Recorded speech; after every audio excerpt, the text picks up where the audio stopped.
RDM परिवार के सभी पेरेंट्स को जय हिंद। पेरेंट्स, मैं ये एक नया यूट्यूब चैनल बना रहा हूँ ताकि स्कूल मैनेजमेंट जो स्कूल के अंदर डिसीजन लेती है उसमें हम पेरेंट्स को भी भागीदार बना सकें। हम जो फैसले लेते हैं वो हम किन विचारों के साथ ले रहे हैं वो आप उनको समझ पाएँ, और यदि उसमें आप कोई फीडबैक देना चाहें तो वो दे सकें। इस यूट्यूब चैनल की हमें ज़रूरत क्या पड़ी? देखिए, इसकी ज़रूरत हमें कुछ ऐसी पड़ी, जैसे पिछले साल हमने फैसला लिया कि हम लीड स्कूल्स को अपने स्कूल में इंट्रोड्यूस करेंगे, आरडीएम स्कूल में हम इंट्रोड्यूस करेंगे। तो पीटीएम में हमने वो चीज़ रखी थी पेरेंट्स के सामने, लेकिन क्योंकि वहाँ पे पेरेंट्स की संख्या ही बड़ी मुश्किल से 10-20% थी, तो बहुत सारे पेरेंट्स को वो बात नहीं शायद पता चली। तो उसमें फिर ये हुआ कि भाई अगर हम अपने विचार पेरेंट्स तक पहुँचाना चाहते हैं, एक माध्यम तो पीटीएम है, तो पीटीएम नहीं तो फिर हम अपने विचार पेरेंट्स तक कैसे पहुंचा सकते हैं, उसका क्या जरिया हमारे पास हो सकता है। तो मेरे दिमाग में आया कि शायद एक यूट्यूब चैनल ये एक कार्य हमारे लिए कर पाए।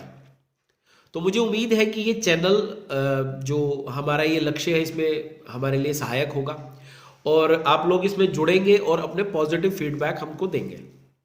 तो पहली रिक्वेस्ट मेरी ये है कि अगर आपका बच्चा आरडीएम स्कूल में पढ़ रहा है तो आप इस चैनल को सब्सक्राइब कर लीजिए। अब इसमें जो सबसे इम्पॉर्टेंट चीज़ है कि भाई हमने लीड स्कूल्स को हमारे स्कूल में इंट्रोड्यूस किया ही क्यों, हमें ज़रूरत क्या थी। देखिए पेरेंट्स, ज़रूरत ये लगभग 2020 में हमको समझ में आ गया था कि बच्चों की पढ़ाई में आने वाले समय में टेक्नोलॉजी का बहुत बड़ा योगदान रहेगा। अब वो टाइम नहीं रहा कि किताबों के थ्रू ही सिर्फ पढ़ाई होगी। अब पढ़ाई के लिए हम एनिमेशंस का यूज़ कर सकते हैं, वीडियोस का यूज़ कर सकते हैं, ऑडियोज़ का यूज़ कर सकते हैं, पिक्चर्स का यूज़ कर सकते हैं। इन चीज़ों का इस्तेमाल करना है तो फिर या तो हमारे पास लैपटॉप होना चाहिए, या टैबलेट होना चाहिए, या स्मार्टफोन होना चाहिए। अब क्योंकि स्मार्टफोन लगभग हर घर में पहुंच चुका है, तो अब हम इसका इस्तेमाल बखूबी पढ़ाई में आगे बच्चों के लिए कर सकते हैं। तो इसी विचार के साथ ये हुआ कि देखिए, हर साल पेरेंट्स बच्चों के लिए किताब लेता है, लेकिन किताब के लिए जो वो 1400-1500 रुपये हर साल अपने बच्चे की किताब के ऊपर खर्च करता है, उसके बदले में उसको मिल क्या रहा है? सिर्फ किताब मिल रही है, बाकी उसमें और कुछ ऐसा अलग है नहीं। तो जब अलग अलग पब्लिशर्स हमारे पास आए तो हमने उनके सामने विचार रखा कि भाई आप जो किताब के साथ ऑडियो विजुअल कंटेंट देते हो, ऑनलाइन पढ़ाई का जो एक तरीका देते हो, वो बच्चों तक पहुंच नहीं रहा, क्योंकि वो जो सीडी देते थे या जो कंटेंट देते थे वो कंप्यूटर में चलता है। अब अगर वो कंप्यूटर में चलता है तो हर बच्चे के पास घर में कंप्यूटर होना चाहिए, वो बच्चों के पास है नहीं, तो बच्चे के पास वो ऑडियो विजुअल कंटेंट पहुंच नहीं रहा।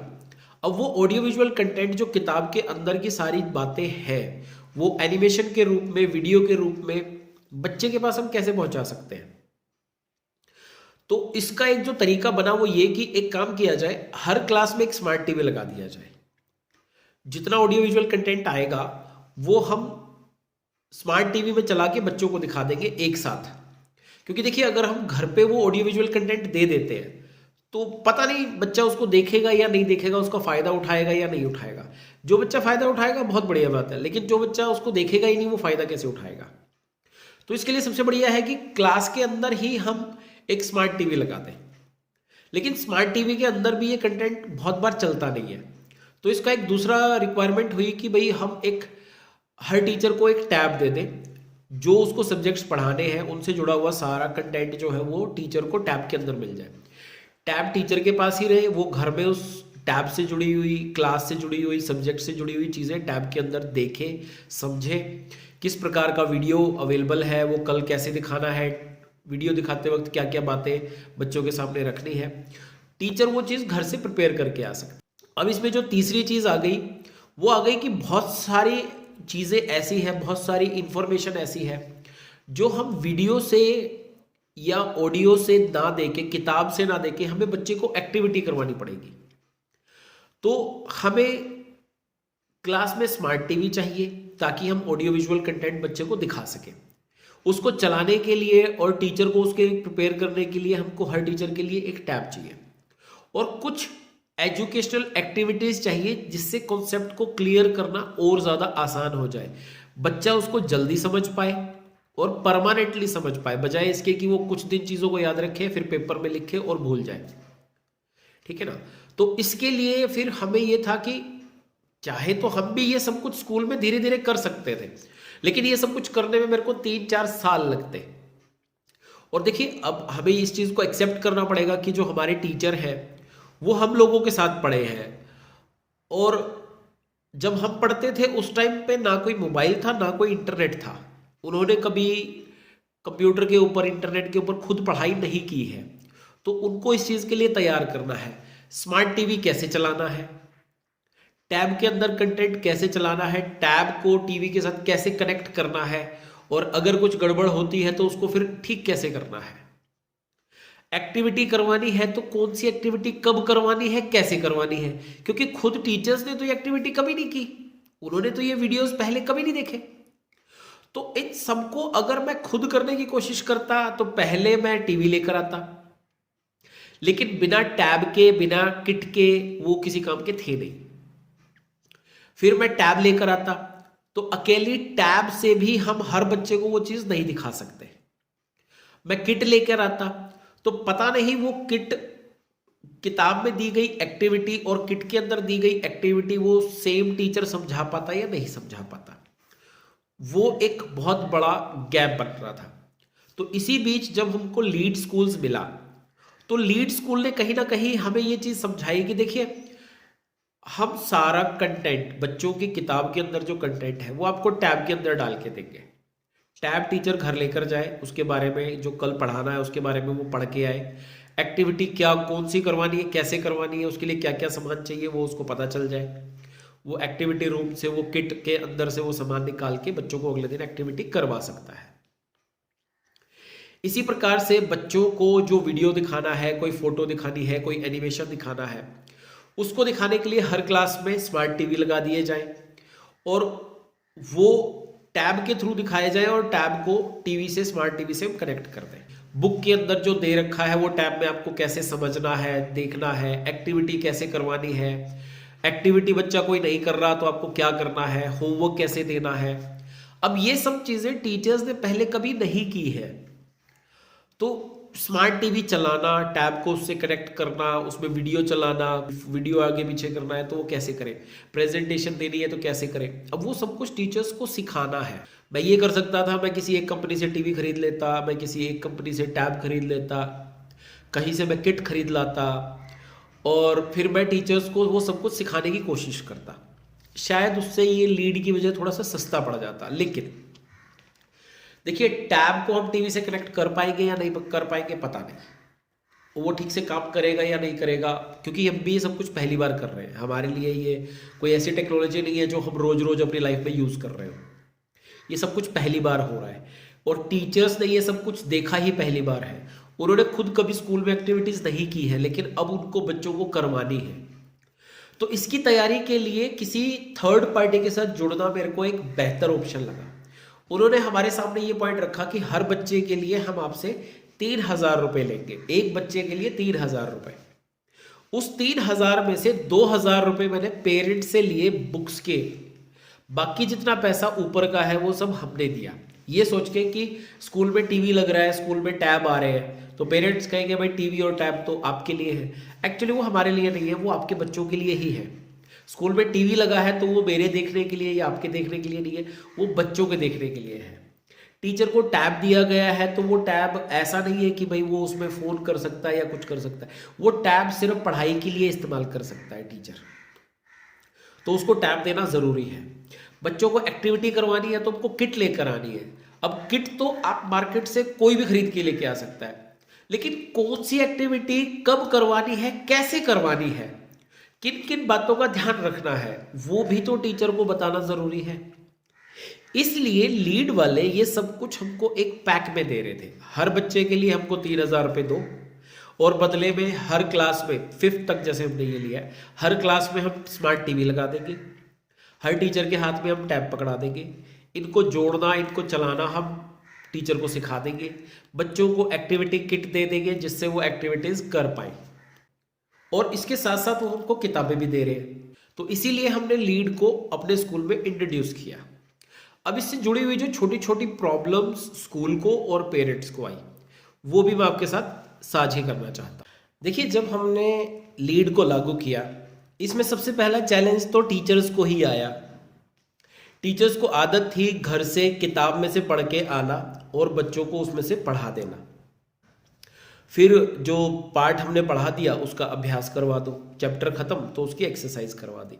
टीचर की वही आदत बनी हुई थी और टीचर को फिर वो एक्सरसाइज से बाहर ऐसा कुछ अलग उसके पास होता नहीं था जो बच्चों को वो करवा सके। हाँ, अपनी इच्छा से अगर कोई टीचर करवा दे तो करवा दे, ना करवाए तो ना करवाए। अब जैसे ही लीड आया, टीचर्स को सबसे पहले सीखना पड़ा कि टैब के ऊपर ये सब कुछ कैसे पढ़ना है, कैसे समझना है। ये सब चीज़ें स्कूल में फिर टीवी के साथ टैब को कनेक्ट करके ये सब कुछ बच्चों को कैसे दिखानी है। फिर जो एक्सरसाइज है वो बच्चों को करके कैसे दिखाएं। कुछ एक्सरसाइजेज ऐसी हैं, कुछ एक्टिविटीज़ ऐसी हैं बच्चे को वो क्लास के अंदर बैठ के करनी है, कुछ एक्टिविटीज़ ऐसी हैं जो ग्राउंड में आके करनी है, कुछ एक्टिविटीज़ ऐसी हैं जो बोर्ड के ऊपर बच्चों को करनी है। तो शुरू में तो टीचर्स के लिए वो बहुत ज़्यादा काम बढ़ गया, क्योंकि उनको घर से कल का पूरा दिन क्या क्या करना है, मिनट बाय मिनट उनको वो सब कुछ समझ के आना पड़ता था, जो काम उन्होंने कभी किया नहीं। तो सबसे पहले तो टीचर्स के लिए ये चैलेंज हुआ कि अब तक जो किताब, अभी सारा काम जो किताब में से हो रहा था, अब किताब एक बहुत छोटा सा हिस्सा बन के रह गई और टीचर के पास किताब है भी नहीं। टीचर को किताब मिलती है लेकिन किताब में से बहुत कुछ होता नहीं, उसमें सिर्फ रीडिंग होती है। अभ्यास जो होता है वो भी आपको टैब से ही करवाना है। तो सबसे पहला चैलेंज टीचर के लिए ही आया और इसीलिए शुरू के 2-3 महीने तक टीचरों के लिए वो एक चैलेंज बना रहा। भाई टैब चलाना, अब ये सब कुछ पहली बार कर रहे थे तो कई बार टैब चलाने में प्रॉब्लम आ जाती थी। फिर टैब को टीवी से कनेक्ट करना, तो वो कनेक्ट करते थे तो वो चलता नहीं था, कभी आवाज़ नहीं आ रही, कभी पिक्चर नहीं आ रही, तो उस प्रकार की समस्याएं आई। फिर धीरे धीरे जब उनको समझ में आया क्या करना है, कैसे करवाना है, फिर वो भी धीरे धीरे कंफर्टेबल हुए। फिर क्या है कि भाई एक एक्टिविटी की किट है, भाई कोई चैप्टर ऐसा है जिसमें एक एक्टिविटी करके दिखानी है। अब टीचर ने वो एक्टिविटी कभी की नहीं है पहले, तो उसको पहले वो एक्टिविटी समझनी है कि कैसे करनी है, वो भी पढ़ के, और फिर वो एक्टिविटी बच्चों से करवानी है और फिर बच्चों को ये एहसास दिलाना है, देखो ये आपने एक्टिविटी की, इससे आपने ये सब कुछ सीखा। तो ये सब कुछ एक लीड की वजह से बहुत धीरे धीरे लेकिन एक ऐसा बदलाव आ रहा है जहां हम बच्चे को किताब का कॉन्सेप्ट समझने में हेल्प कर रहे हैं, बजाय ये कि पाठ पढ़ाओ और अभ्यास याद करवाओ। अब अभ्यास याद करने के साथ साथ बच्चे को वो कॉन्सेप्ट अपना क्लियर करना पड़ेगा। देखिए, इसी में एक जो दूसरा चैलेंज टीचर को आया, जैसे ही एक यूनिट खत्म हो जाती है उसका एक टेस्ट टीचर को लेना होता है। अब मजे की चीज क्या है, पाठ आपने पढ़ा दिया, अभ्यास आपने करा दिया, लेकिन जो टेस्ट लिया जाता है, अब पहले नॉर्मली क्या होता था, आपके साथ भी यही हुआ होगा, टीचर चैप्टर खत्म करवाएगा, उसकी एक्सरसाइज करवा देगा। फिर जब भी 2-3 चैप्टर का इकट्ठा टेस्ट लिया जाता था तो क्वेश्चन अक्सर वही होते थे जो एक्सरसाइज के अंदर होते थे, उन्हीं में थोड़ा बहुत फेरबदल करके दे दिया जाता था या एग्जैक्टली वही दे दिए जाते थे। टीचर के लिए वो आसान भी था। अब हुआ क्या कि भाई आपने जो पाठ पढ़ाया है वो पढ़ाने के बाद आपने एक्सरसाइज बच्चे को करवा दी। अब हम ये मान के चल रहे हैं बच्चे को वो पाठ समझ में आ गया। अब जो पेपर आया, पेपर एक्सरसाइज के अंदर से बिल्कुल भी नहीं था। जब बच्चों ने पहली बार किया, और बच्चे ये सारे छोटे हैं, 2री, 3री, 4थी क्लास के बच्चे हैं ये, उनको आदत है घर से एक्सरसाइज के क्वेश्चन याद करके आने की, फिल इन द ब्लैंक्स वही याद करके आने जो बुक्स के अंदर है, मैच द फॉलोइंग वही करके आने जो बुक के अंदर है, क्वेश्चन वही याद करके आने हैं जो बुक के अंदर है। अब हुआ क्या कि आपने पाठ पढ़ लिया, आपने एक्सरसाइज कर ली, लेकिन जो पेपर में क्वेश्चन आए वो बिल्कुल अलग थे, वो एक्सरसाइज में थे ही नहीं। अब वो दोनों के लिए चैलेंज बन गया, टीचर के लिए भी और बच्चे के लिए भी। अब बच्चे को आंसर तो पता है लेकिन वो लिखना नहीं जानता उनको बहुत अच्छे से। अब आप खुद सोचो, 2nd क्लास के बच्चे को पूरा सेंटेंस इंग्लिश में पढ़ना है और आंसर बताना है, वो तो उसके लिए पॉसिबल नहीं है। अब टीचर के लिए चैलेंज ये आ गया कि देखो जो एक्सरसाइज में कराया था वो तो बच्चा याद करके आया हुआ है, लेकिन यहां तो क्वेश्चन ही पलट गया, अब बच्चे के नंबर नहीं आ रहे, क्या करें। अब नकल हम मारने नहीं देते कि भाई नकल नहीं मारनी। अब हमने टीचर को ये बात समझाई कि देखिए अगर बच्चे को पाठ क्लियर है, समझ में आ चुका है, तो उसको आंसर पता होने चाहिए। टीचर ने कहा बच्चों को आंसर पता है लेकिन वो क्वेश्चन ही नहीं समझ पा रहे। तो हमने उनको इतनी छूट दी कि ठीक है आप बच्चों की इतनी हेल्प कर दो कि क्वेश्चन का मतलब बच्चों को समझा दो, उसके बाद बच्चा क्वेश्चन का आंसर अपनी मर्जी से लिखे। अब बच्चों के लिए भी ये पहली बार हो रहा था। पहले तो क्या होता था, एक्सरसाइज में जो क्वेश्चन होते थे वो लिख के फट से आ जाते थे बच्चे और नंबर आ जाते थे, कोई दिक्कत नहीं होती थी। लेकिन अब चैलेंज ये आ गया है कि क्वेश्चन ही पलट के आ गया, वो तो याद ही नहीं करके आया था बच्चा। फिर बच्चों को समझाया कि देखो जब आपको, अब जैसे अगर मैं मैथ का एग्जांपल लूं, अगर आपको ऐड करना सिखा दिया तो आपको ऐड करना आना ही चाहिए। रकम बदल जाए तो बदल जाए, और ऐड करने का के लिए कोई एक ही क्वेश्चन थोड़ी बनेगा भाई। पहले तो ऐड करने के लिए क्वेश्चन क्या है, 3 रकम का एक नंबर दे दिया, 3 रकम का एक नंबर दे दिया, उनको जोड़ दो। अब वहां पर एक दूसरे तरीके से उन्होंने ऐड करने का तरीका बता दिया। उन्होंने बताया कि ए में मैं क्या जोड़ू कि वो बी के बराबर हो जाए। तो बच्चों को वो जोड़ के उत्तर निकालना वो थोड़ा सा उनके लिए अलग हो गया कि यार क्वेश्चन तो सेम है लेकिन हम कैसे करें। अब वहां क्वेश्चन आ गया कि इन 2 रकमों को जोड़ो, वहां सीधा सीधा लिखा नहीं हुआ 3 रकम की एक 3 नंबरों की एक रकम, 3 नंबरों की एक रकम और इसको जोड़ दो, ऐसे नहीं लिखा हुआ। वहां लिखा हुआ है ऐड दिस प्लस दिस। तो बच्चे को वो समझना है कि भाई इसको लिखना है और फिर ऐड करना है। तो बच्चों के लिए भी वो चैलेंज था। लेकिन क्या है, हम उनको प्रिपेयर कर रहे हैं कि आप कॉन्सेप्ट की तरफ ध्यान दो बजाय कि एक्सरसाइज की तरफ। जो अभी तक जैसे हम पढ़े हैं वो तरीका नहीं है सही। तो थोड़ा सा चैलेंज आया, लेकिन वो फिर पहली यूनिट में थोड़ा ज्यादा दिक्कत हुई, सेकंड में थोड़ी थोड़ी कम हुई, थर्ड में थोड़ी और कम हुई। अब जब हमने दिसंबर में एग्जाम लिए हैं, मतलब देखिए अगर अभी तक 5-5 6-6 यूनिट हो चुकी है तो 5-6 पेपर बच्चे दे चुके हैं। बीच में एक सितंबर के टेस्ट हुए थे पूरे, तो उसमें सारा ही सिलेबस हो चुका है। तो 5-5 6-6 टेस्ट हर बच्चा दे चुका है। अब वो कहीं ना कहीं इस मामले में कंफर्टेबल हो चुके हैं। अब वो समझ चुके हैं एक्सरसाइज अकेली पढ़ने से काम नहीं चलेगा, चैप्टर पूरा समझ में आना चाहिए। तो अब वो चैप्टर को पढ़ने के पॉइंट ऑफ व्यू से पढ़ने लगे हैं, बजाय इसके कि सिर्फ एक्सरसाइज याद करके चले जाओ। वो बच्चों की एक आदत लीड ने धीरे धीरे वो छुड़वाने की तरफ हमने उसको चला दिया है। ये एक लीड का हमको बेनिफिट मिला। ये चैलेंज था पहले, लेकिन अब ये एक फायदा बना। देखिए अब मैं जो ये वीडियो बना रहा हूं इसमें एक जो पॉइंट मैं आपके सामने रखना चाहता था, ये लीड के बारे में मैंने आपको बता दिया। अब जिन लोगों को लग रहा था कि हमने बुक्स के लिए ज़्यादा पैसे ले लिए हैं, आप खुद सोचिए 1300-1400 रुपये आप पिछले साल दे ही रहे थे किताबों के लिए। हमने आपसे 500-600 रुपये फालतू लेके बच्चों की क्लास में स्मार्ट टीवी लगा दिए हैं, टीचर्स के हाथ में टैब आ गया है जो बच्चे भी कई बार यूज़ करते हैं, बच्चों के पास एक्टिविटीज़ आ चुकी है जो एक्टिविटी वो कर करके देखते हैं, उनके वीडियो भी आपके पास आते रहते हैं। मैं इस चैनल पे भी कुछ वीडियोस को क्लब करके छोटे छोटे 1-1 मिनट के वीडियोस को बना बना के आप लोगों के सामने डालूंगा, ताकि वो चीज़ें अब जैसे देखिए जो 2nd क्लास के बच्चे, उन्हीं के पेरेंट्स को पता चल रहा है कि क्या एक्टिविटी हुई है, बाकी सारे टीचर्स, बाकी सारे पेरेंट्स को भी पता चल जाएगा कि इस प्रकार की एक्टिविटी स्कूल में हो रही है जिससे बच्चों को फायदा हो रहा है। तो मैं छोटे छोटे वीडियोज़ को क्लब करके वो आप लोगों के लिए डाल दूंगा आने वाले 1-2 वीडियो के अंदर, ताकि वो आपको एहसास भी हो कि हाँ बच्चों को इससे फायदा हो रहा है या नहीं हो रहा है। अब हमारे पास 2 ऑप्शन है यहाँ से आगे। एक ऑप्शन ये है कि हम लीड को आगे बंद कर दें। अगर हम लीड को आगे बंद कर देते हैं तो टीवी और जो टैब है और जो किट है इसका जो प्राइस है 1/3 हमने दे दिया है, क्योंकि लीड के साथ हमको 3 साल रहना है। 2/3 पैसा अभी उनको देना बाकी है, तो हमको कुछ एक्स्ट्रा खर्च करके ये चीज़ें अपने पास रखनी पड़ेगी या इनको ये वापस देनी पड़ेंगी। एक तरीका ये है कि हम लीड को बंद कर दें, दोबारा पुराने तरीके पे आ जाए। दूसरा तरीका ये है कि पर स्टूडेंट लगभग 3000 रुपये हम लीड वालों को दें और इस चीज़ को चालू रखें।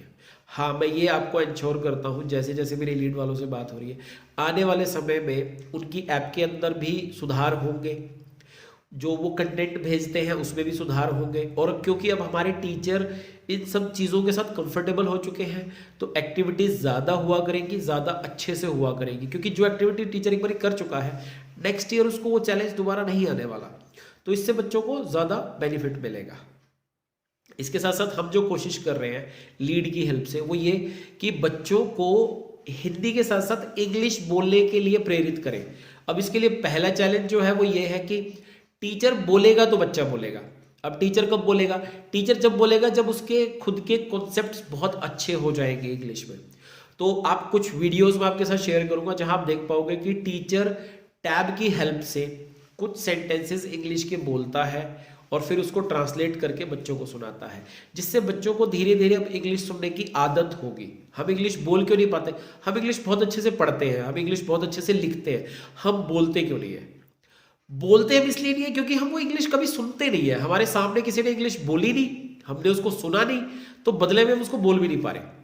आप लोग पंजाबी बोल लेते हो, या कोई भी बच्चा जो हरियाणा में रहता है उसने कभी पंजाबी नहीं पढ़ी, लेकिन वो पंजाबी बोल लेता है। कैसे बोल लेता है? क्योंकि वो पंजाबी गाने सुनता है। ऐसे ही अगर हम बच्चे को अंग्रेजी सुनाना शुरू कर दें तो धीरे धीरे वो अंग्रेजी को समझ के और बोलने भी लगेगा। तो इसी चीज को हम अपने यहाँ इंप्लीमेंट करने की कोशिश कर रहे हैं कि धीरे धीरे टीचर्स इंग्लिश के एक एक दो दो चार चार सेंटेंस बोलना शुरू करें, बच्चा उसको सुने और फिर वो उसी का इस्तेमाल करना शुरू करे। ये भी लीड इसमें हमारी हेल्प कर रहा है। ये हमारे खुद के प्रयास है, लेकिन लीड इसमें हमारे लिए एक पॉजिटिव काम कर रहा है, क्योंकि अंग्रेजी बोलने के लिए एक्टिविटी ज्यादा बेटर ऑप्शन है, बजाय कि पढ़ाते वक्त कोई कॉन्सेप्ट क्लियर करते वक्त हम इंग्लिश का इस्तेमाल करें। अब बच्चे को मेरे को एक नई चीज सिखानी है, और अगर वो मैं अंग्रेजी में बोल के सिखाऊंगा तो बच्चे के पल्ले नहीं पड़ेगी, वो तो हिंदी में ही सिखानी पड़ेगी। लेकिन एक एक्टिविटी है तो मैं पहले उसको इंग्लिश में बोल के बता दूंगा और फिर हिंदी में बोल के बता दूंगा। उसमें कोई कॉन्सेप्ट क्लियर नहीं करना, और बच्चा चीजों को देख के फट से समझ भी जाता है कि करना क्या है। तो वो एक बच्चों के लिए एक हेल्पिंग हैंड बन रहा है, जहां उसके लिए वो काम थोड़ा सा आसान हो रहा है। इंग्लिश सुनना उसके लिए अब एक रूटीन की बात बन गई, और टीचरों के लिए वो इंग्लिश बोलना एक रूटीन की बात धीरे धीरे बन रही है, जिससे हमें आने वाले 1-2 साल में इसका बेनिफिट भी हमको मिलेगा। तो अब ये फैसला लेना कि भाई हम लीड के साथ आगे चलें या ना चलें, वो मेरे साथ साथ आपको लेना है। मुझे इसके फायदे नजर आने लगे हैं, आपको इसके फायदे बहुत थोड़े थोड़े नजर आएंगे, लेकिन धीरे धीरे आने शुरू हो गए हैं। अगर आप अपने बच्चे के साथ टच में रहते हो तो आपको वीडियोस मिलने लगे होंगे जहां बच्चे एक्टिविटी करते हैं। अच्छा, मेरे को इसमें एक छोटी सी और शिकायत मिली थी कि अक्सर क्लास के अंदर जो वीडियो रिकॉर्ड होते हैं उसमें कुछ पेरेंट्स के बच्चे नहीं होते। देखिए, हर वीडियो के अंदर हर बच्चा तो नहीं आ सकता। हमारे टीचर को ये बोला है कि आगे से हम ये कोशिश करेंगे जब भी एक्टिविटी रिकॉर्ड हो तो 5-4 बच्चों की एक बार कर ली, तो अगली कोई एक्टिविटी है तो उसमें दूसरे बच्चों को ले लें। तो हम इसका थोड़ा सा ध्यान रखेंगे। देखिए, अब हमारे पास 2 ऑप्शन है यहाँ से आगे। एक ऑप्शन ये है कि हम लीड को कंटिन्यू रखें, और एक ऑप्शन ये है कि लीड को हम बंद कर दें। देखिए, अगर हम लीड को बंद करते हैं तो हमें दोबारा पुराने सिस्टम पे जाना पड़ेगा, जहां किताब होगी, एक्सरसाइज होगी, बच्चे को पाठ पढ़ा दिया जाएगा, एक्सरसाइज करवा दी जाएगी, और फिर टीचर अपने हिसाब से टेस्ट ले लेगा, बच्चा नंबर ले लेगा, पास होकर आगे चला जाएगा। दूसरा तरीका लीड वाला है, जो मैं आपको बता चुका हूं। अगर लीड को कंटिन्यू रखना है तो देखिए, फिर हमें वो जो किताबों के लिए जो हम खर्चा करते थे उसके ऊपर 500-700 हज़ार रुपये एक्स्ट्रा खर्च करना ही पड़ेगा, क्योंकि हम बच्चों को अब टेक्नोलॉजी से जोड़ रहे हैं। बच्चों के हाथ में धीरे धीरे स्मार्ट टीवी से पढ़ना, टैब उनके हाथ में आना, घर पे आई होमवर्क उनको मिलना, फोन का इस्तेमाल करना। बच्चा टेक्नोलॉजी को एजुकेशन के साथ जोड़ के, या यूं कहिए एजुकेशन को टेक्नोलॉजी के साथ जोड़ के बच्चा पढ़ना सीख रहा है। अच्छा, इसमें मैं एक बात और जोड़ना चाहूंगा। अभी बहुत सारे पेरेंट्स हमको ये एक कंसर्न रखते हैं कि बच्चे आजकल मोबाइल बहुत देखने लगे हैं। देखिए, इस चीज़ का फैसला आप खुद कीजिए कि अब धीरे धीरे आप लोगों ने खुद टीवी देखना लगभग बंद कर दिया है। आपको न्यूज़ देखनी होती है, आप मोबाइल पे देखते हो। आपको किसी से चैट करनी है, आप मोबाइल पे करते हो। आपको किसी के पास मैसेज भेजना है, आप मोबाइल से करते हो। आपको किसी के पास पैसे भेजने हैं, आप मोबाइल से करते हो। आपको गाने सुनने हैं, आप मोबाइल पे सुन रहे हो। आपको मूवी देखनी है, आप मोबाइल पे देख रहे हो। फॉर्म कोई भरना है, वो ऑनलाइन भरा जा रहा है, वो फोन पे भरा जा रहा है। धीरे धीरे जो एग्जाम्स हैं वो ऑनलाइन होने लगे हैं, ऑफलाइन होने लगे, तो ऑनलाइन वाला ऑप्शन धीरे धीरे बढ़ता जा रहा है। कुछ एग्जाम ऐसे हो गए हैं जो होते ही ऑनलाइन है। तो अब ये फैसला आप खुद कीजिए कि हमें बच्चों को दूर रखना है मोबाइल से, या धीरे धीरे मोबाइल के साथ बच्चे को जोड़ना है। हाँ, ये कंसर्न जरूर है कि अगर हम बच्चे को मोबाइल दे देते हैं और उसमें वो सारा दिन गेम खेलता है तो वो एक प्रॉब्लम है। हाँ, उसमें आप ये कर सकते हो कि आप उसके अंदर पेरेंटल कंट्रोल लगाओ, जिससे बच्चा अपनी मनमर्जी से गेम डाउनलोड ना कर पाए, सिर्फ वही गेम खेल पाए जो आप अलाउ करें। ठीक है, फिर आप जो मोबाइल देखने का समय है, समय सीमा है, वो आप थोड़ी बहुत अपने कंट्रोल में कीजिए कि भाई आप 1 घंटा 2 घंटा से ज़्यादा नहीं देख सकते। मुझे उम्मीद है इस वीडियो के ज़रिए मैं लीड से जुड़ी हुई कुछ बातें, कुछ डाउट्स आपके क्लियर कर पाया होगा। यदि आपके मन में अभी भी कुछ डाउट्स है तो आप कमेंट में लिख सकते हैं। हालांकि मैं चाहूँगा कि आप पर्सनली मेरे को फ़ोन करके बताइए अगर आप कुछ बदलाव चाहते हैं, या अगर आपको लग रहा है कि कुछ चीज़ों में अभी भी कमी चल रही है तो वो किस प्रकार से हम सुधार सकते हैं। तो मैं चाहूँगा कि आप लोग मुझे उसके बारे में बताइए। हाँ, एक बार फिर से आपसे रिक्वेस्ट करूँगा, ये चैनल सब्सक्राइब कर लीजिए ताकि आगे जब भी मैं कुछ आपसे आपके सामने रखना चाहूँ तो वो चीज़ आप तक ज़रूर पहुँचे और आप उस वीडियो को ज़रूर देखें। Thank you. जय हिंद।